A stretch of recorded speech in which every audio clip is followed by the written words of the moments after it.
Mr. Perez.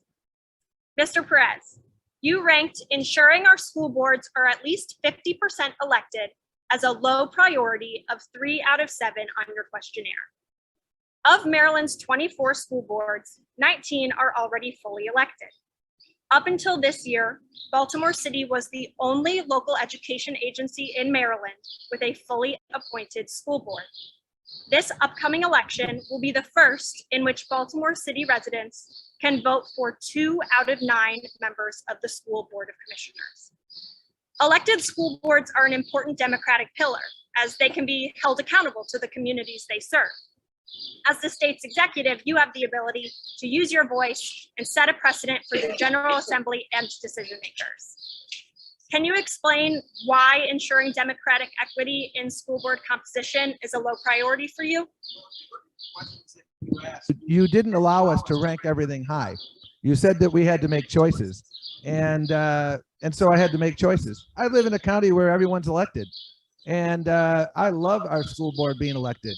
And I hope that I actually hope that there's higher representation of elected officials in the city of Baltimore. But what I really think is most important is having, equally important, is having gubernatorial leadership and partnership that hasn't existed over the last 8 years. And we see it time after time. Look at the governor's most recent budget submission during this budget cycle, $140 million shorted. And who got shorted? 2 counties, 2 jurisdictions, Prince George's County, Baltimore City. No coincidence. Where you have highest concentrations of students of color, you see the most serious underrepresentation. I served on the Montgomery County Council. We also had a student board member. And I think that having a student board member is really, really important.